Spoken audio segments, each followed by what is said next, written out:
Heyo everybody, welcome to the channel. I am Freeloader from Team AQZ as always, and today we are going to be taking a look at some Lyra cards to try and help you and me navigate the deck building process of the new metagame with just ever so slightly more perspective. Ratings are going from 1 star to 5 stars. 5-star cards should be very rare. Retrospective rating, the only ones from Whispers from the Maze that I believe deserved a rating are the Grems and Hunger, both of which are format warping cards. So what I'm trying to say, even if a card only gets 2 stars, it doesn't mean it's completely unplayable, just that there are probably better things to be doing out there. Either way, let's get the show on the road and look at some cardboard. And with cardboard, I do of course mean pixels as you are watching a YouTube video. Either way, before we get into the actual cards, let's first take a quick look and peek at Nadier, as this is the new hero of the Lyra faction, and it is a really interesting one. Just being able to set terrain markers is potentially very powerful. The fact that you have to do it at noon means your opponent can easily play around it to some degree. Definitely a powerful effect, especially in the Lyra faction that just has so many skewed statistics on their cards. I'm not going to rate it quite yet. We're going to have to see what all the cards do to get the full picture, and I'll rate this one at the end. But keep this one in mind as we are going through the cards. Alright, now to actually start with the Mountain Guide. Mountain Guide at common is phenomenal. Just 1/1 cost cards are so good for the after you playstyle we've already been seeing a lot of from Fen, for example, and I just think this is a great card. At rare, it doesn't really get too much. It's pretty understated for a 2/2 cost, and the discard ability is nice, but you just have better cards that have similar enough effects. So Mountain Guide is a pretty easy 3-star common for me and a 1-star at rare. Next up is the Sticky Shroom, and boy, this one is exciting, not because it's actually good on board, unless maybe you're playing Aurak and you want to play Break the Ice, so starting your turn with a couple extra zeros can be nice. But largely I think Sticky Shroom is interesting for Festival decks. And that is because Festival decks in their home faction really struggle with Anchored. It's fairly easy, it's not super easy, but it's easy enough to get a sleep effect often in the Lyra faction, and the fleeting is usually not that big of a deal either. Anchor can be tough. Currently the main way of doing it is with a Hatter, but now you get this common to run in those decks, so I'm going to be looking forward to trying that.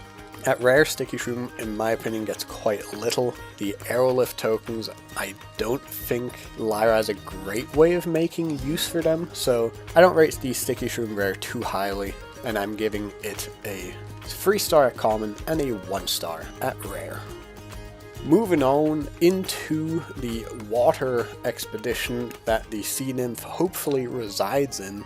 This card is really cool. I love the way it looks. It is very clearly designed for Nadier, especially the rare, moving that water region around. I think this card is pretty solid, but there is also something that is a little bit awkward about it. So, I mean, at face value, getting free cost 4 stats with a Sabotage is probably a little understated, honestly, but given how skewed they are and how the design works, it's actually, I think, fine and good. From reserve, 2 cost for 4 water stats I think is also fine. The issue is, even in Nadier, you're going to have a lot of situations where you and your opponent are on a water expedition, often because you made it with your hero ability. You're going to play Sea Nymph from hand and you're going to beat them on that water expedition. And then you have a Sea Nymph in reserve and you're not on a water expedition anymore. And even if you're playing the rare and you pull the water expedition to your expedition, then your opponent isn't on a water expedition anymore. So it's very hard to get the full block and advance potential out of Sea Nymph, which is the usual weakness of a skewed card, but even Nadier actually struggles to fix this weakness, is what I'm trying to say. So I do think it's going to be solid, but there's still a lot of work you need to put into it to make Sea Nymph as good as it can be.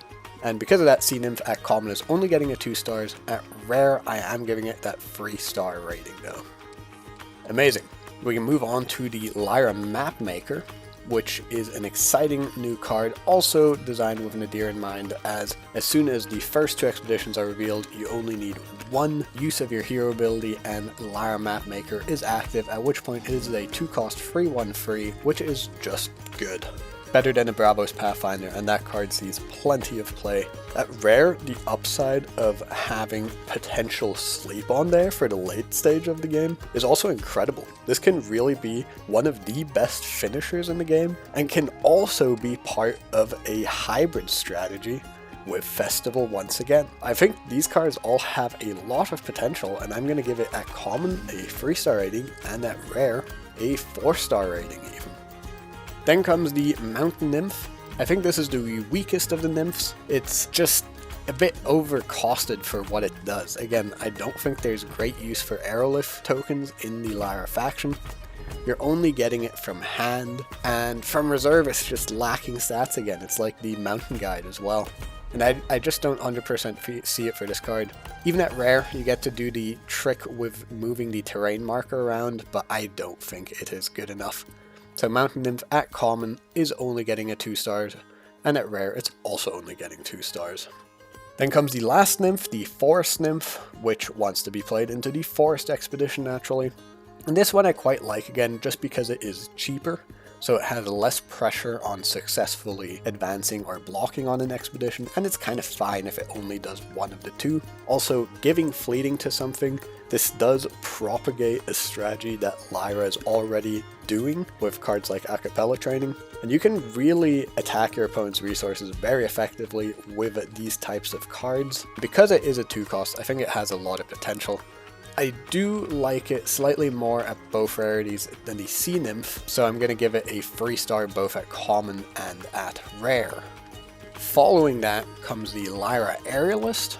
At common, it is just a vanilla card that has a very interesting stat distribution, but is ultimately understated. You're getting 8 stat points for free cost, where you would love to have at least 9 usually. It does have a 0 stat in it, which means that if you can navigate your expeditions, this is actually a okay Horak card. At rare, it gains a lot of help if you're playing it in Nadier, as if you have free single terrain regions, all of its stats are equal to its highest, so effectively 5, which makes it kind of an overstated card. But even there, I'm wondering, this is still probably worse than an Anansi is in Fen at common. So is it really that impressive? Maybe my view on this is just skewed, but I do not love this card, and I'm giving it a 2-star both at common and rare. Then we move into Nuit, which is an incredibly hard card to evaluate, as it just ends the current day, which is interesting. But in Lyra especially, it's going to be very hard to activate this. There are going to be strategies with uniques where you anchor enough enough characters in play that you can first turn action Nuit and immediately get a double advance. But if you're doing that, aren't you already just in a winning position anyway? I don't know, it's hard to say. I think this card's probably a little bit on the weak side in Lyra. I don't quite see this plan coming to fruition. So I'm also going to give Nuit only 2 stars both at common and rare. Koi Playful Leviathan is a beautiful big fish. It is gigantic. It costs 4. This could be interesting for something like Nevenka to boost up. It has maybe some more application as well. Get rare, it can draw a card, but it's so hard to set this up. You kind of need to be playing Nadier to get this consistently, and even if you are, does it really do enough for you to give up a rare slot on this when you're forced to use your hero ability just so you can trade expeditions and draw 1 card? I don't love it, and I think Koi is probably going to be a little bit on the weaker side. I'm giving it 2 stars at common and 1 star at rare. Moving on into Eris. Now, Eris is a really cool card. It reminds me of Loki's boss battle deck, where with certain card combinations they can just get infinite advances in 1 turn. Now, that isn't going to be quite possible on Eris, but you can get a double advance off this if you roll well. I do think this is mostly interesting for Nevenka if you have good dice rolling manipulation, as the upside genuinely is pretty good. If you think about it as combining a Slay with the stats, Slay costs 3, so you're getting a free cost 555 on top of that. Granted, you do need to win, but it surprisingly has potential, but it does require a lot of setup, so realistically, it's not going to be the best. At rare, I think the downside it gets of potentially not moving really beats the purpose of this card. So I'm giving it 2 stars at common and 1 star at rare. Alright, moving on into Daikokuten. Very interesting name and very interesting card as well. I did actually go through the database a little bit to see what people are currently playing, especially for the rare. I think the common is an interesting meta call, but I think it largely fails. There's just enough spells going around that it's too scary to play this, especially with some of the new heroes coming in. At rare, there's some decks against Ordis and against Axiom, sometimes they play 0 cards that cost 4 or more. Against a lot of Kojo decks, you can see it as a gamble that sometimes works. But I think largely it's not going to be worth it, especially because it is a rare slot, and again, I'm just asking myself the question, is this better than common Anansi? And a lot of the time the answer is going to be no. So although there's an interesting question being asked with this card, I don't think the upside is even there to really consider it too much, and it's getting both 2 stars at common and rare. Then we are moving on to Lost in the Riptide, which is a new removal option for characters in water expeditions primarily, as it is just a little bit cheaper if that is how you play it. This is a really interesting one because typically removal like this very good against large characters, the issue being that you need to see them again next turn if you play this. You can of course use this on a smaller character as well and kind of get your opponent stuck with a quote-unquote bad draw, but then you're using removal on a bad card, so I don't know. I think this is probably just a little bit too expensive and won't see too much play. I think at rare it has a bit more potential just because it's a 2-cost removal functionally, and 2-cost removals can go a long distance. I'm going to give Lost in the Riptide 2 stars at common and 3 stars at rare.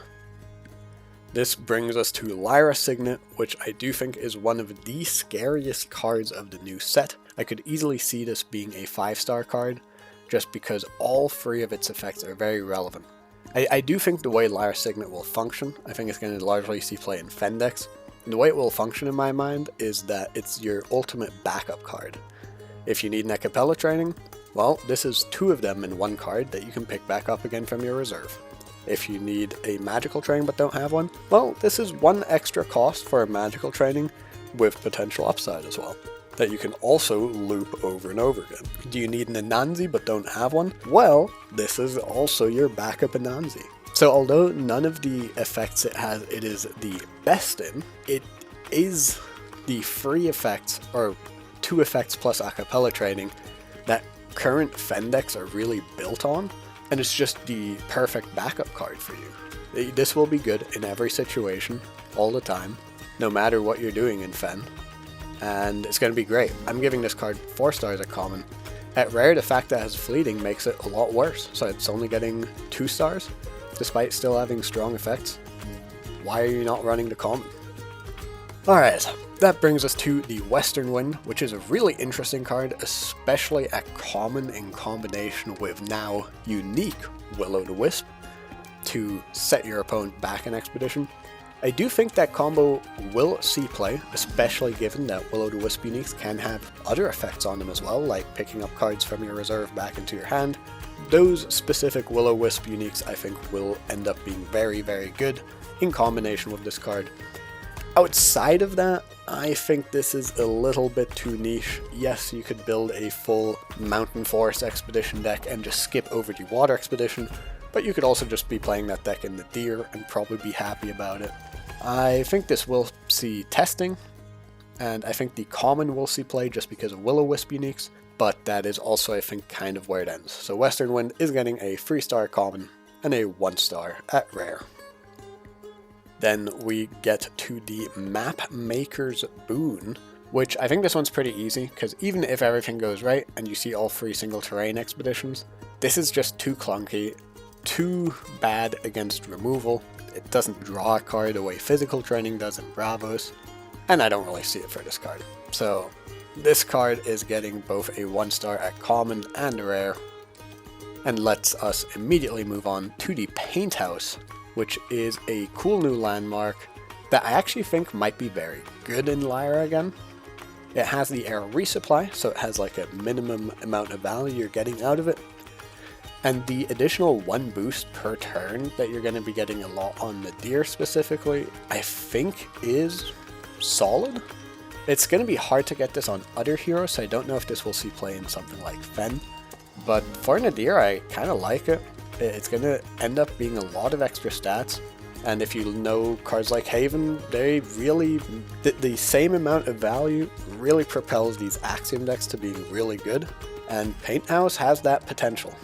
At rare, I think, although the potential doubles in both ways with 2 resupplies and 2 boosts per turn, I don't think this is necessary, and it being a 4-cost card means you are going to be giving up a double advance to get this into play, and I don't think that's going to be worth it. So Paint House is getting a 3-star at common, and only a 2-star at rare. Then the final card, home to the Lyra faction, is the Opera House. It is a very spell synergistic deck. Also here, I did kind of look through some lists to see if I exhaust this every turn, how many cards am I drawing on average in a game. And I think it's okay. You do need to build around this card a lot. It's possible to build an Opera House deck, but I don't know if it's worth it. Characters are just so important to play in this game, and without having a lot of token producing spells, you're just not going to be contesting the board enough, I think, if you really build around the Opera House a lot. At rare, I think you're never playing this card at rare, just because you don't really care about permanence, I think, because they're also not characters. Which might sound silly, but you're not really helping the problem that the common has. I do think the common will see a lot of testing, and honestly, I have enough faith in some of the degenerates that play the Lyra faction that they are going to figure out an Opera House list that actually somewhat works, and just because of that, I am giving it 3 stars at common and 1 star at rare. And with that, we are already at the out-of-faction cards. For Lyra, this starts with Gavroche.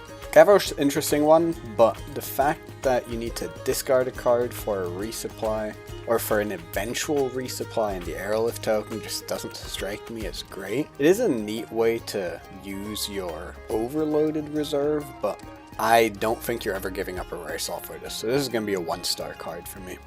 Lucan, Hungry Leviathan, is quite exciting. It feels to me like a counterpart to Amale currently.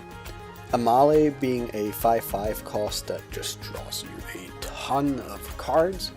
Lucan kind of instead will be a big gigantic body.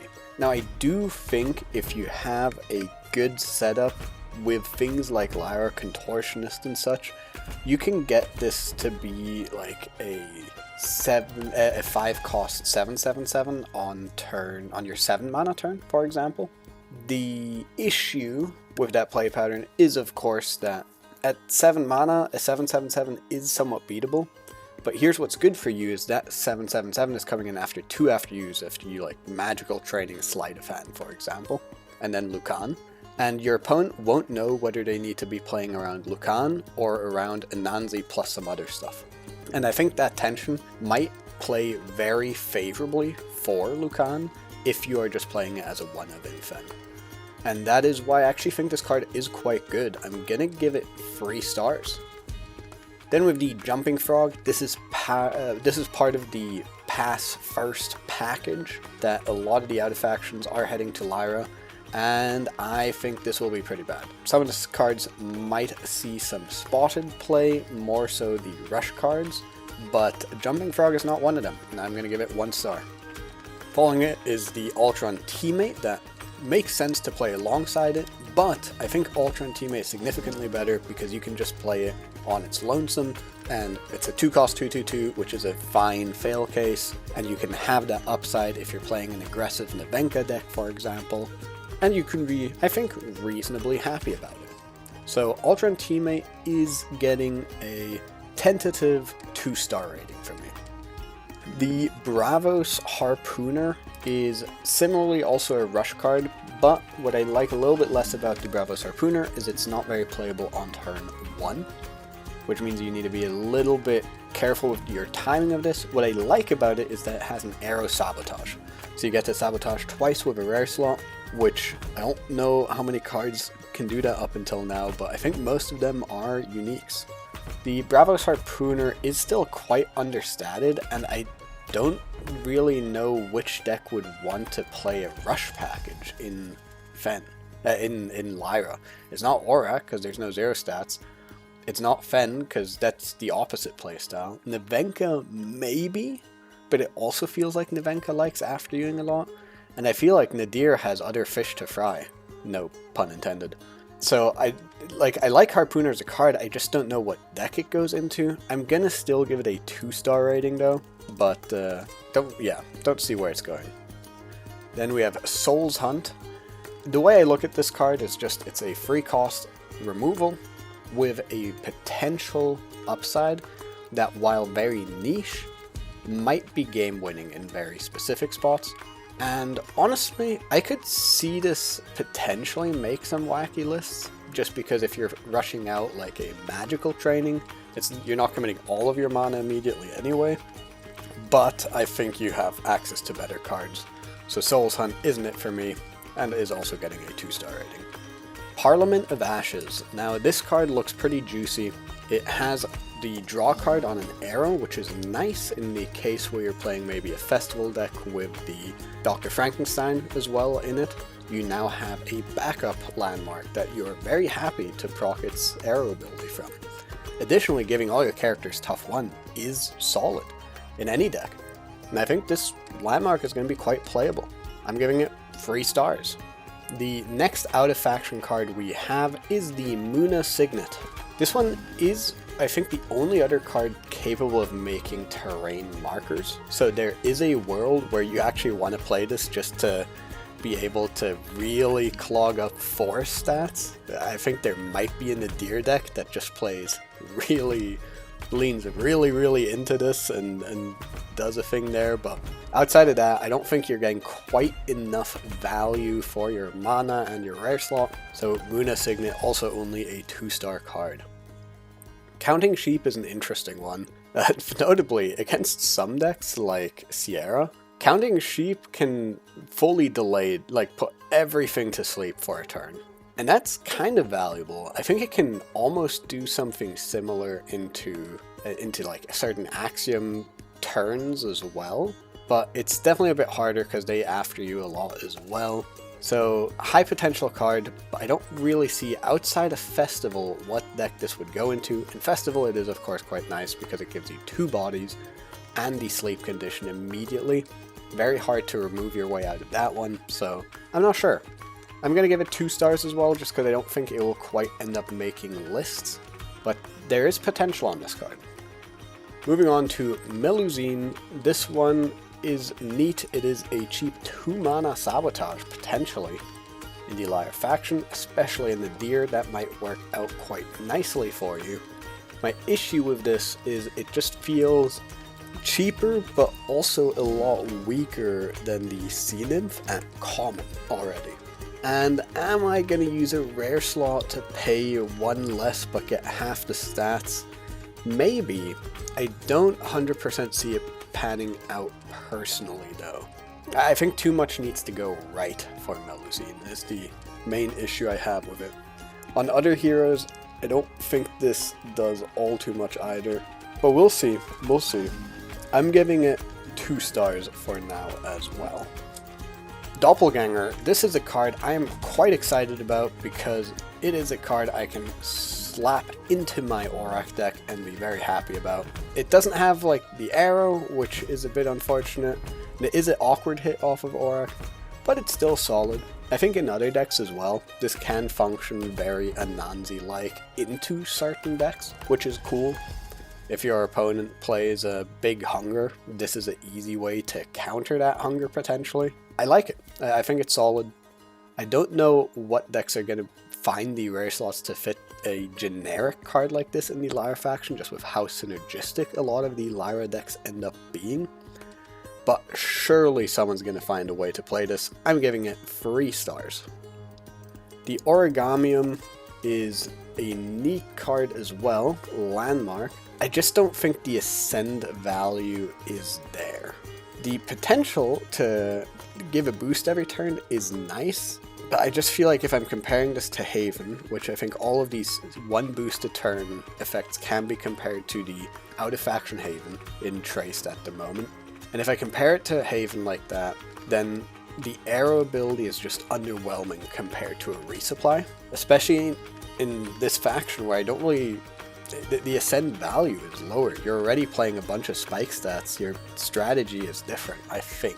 So the Origamium also only getting 2 stars from me. Shiva, on the other hand, I am kind of excited about.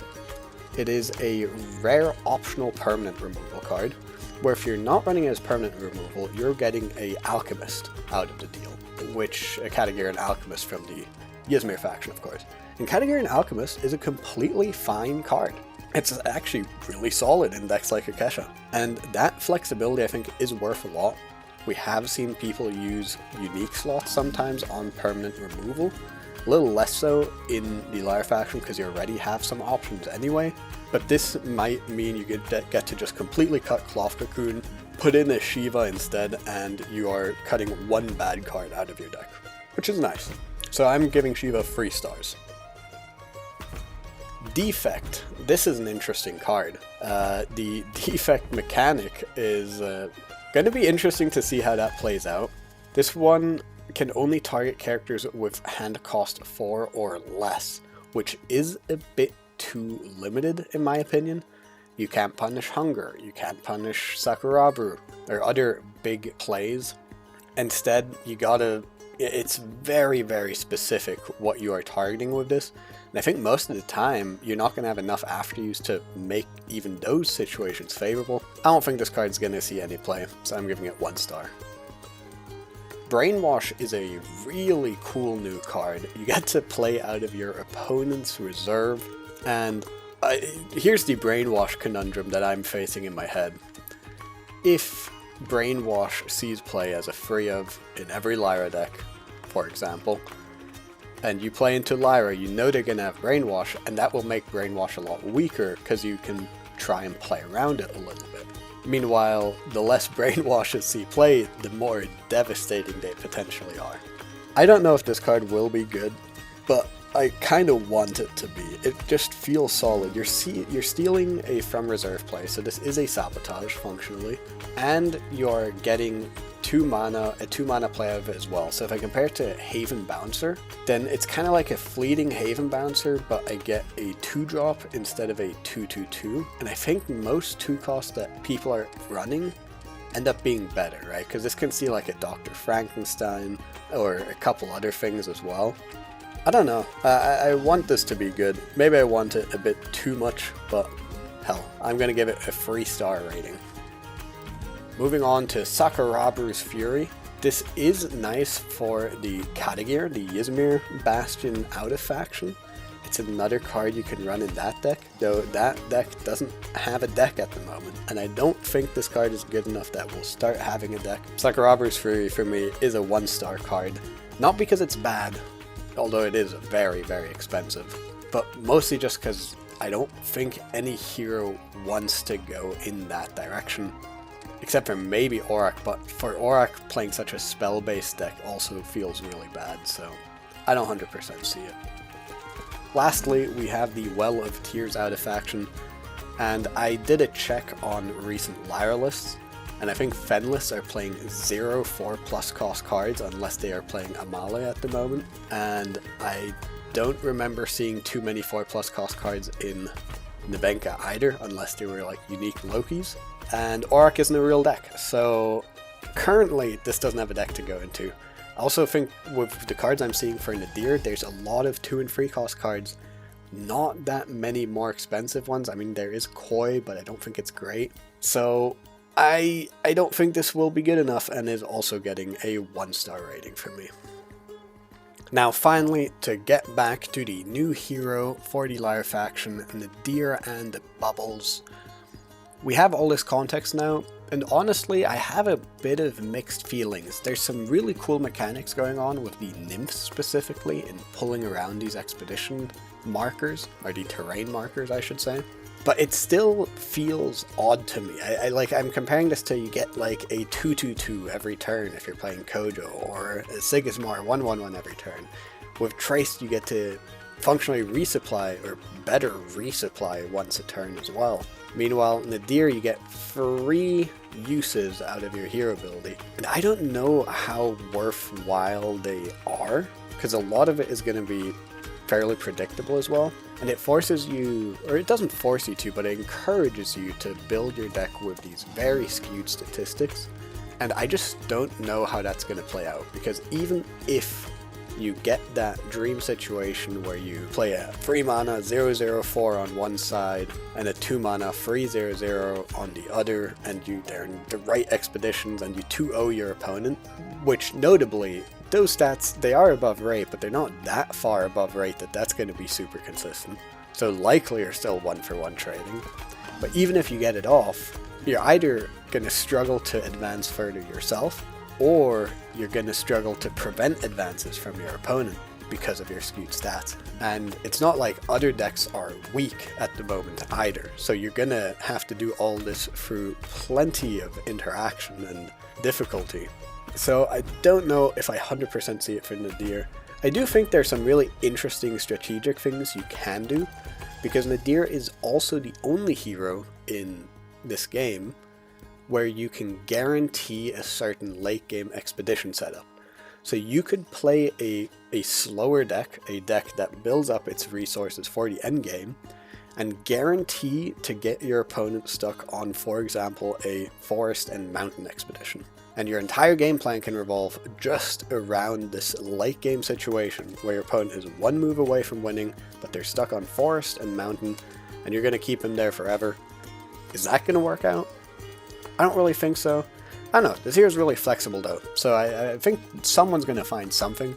Personally, I don't see the angle yet 100%, but I do have faith in this hero. I'm going to give it a 3-star rating. Awesome!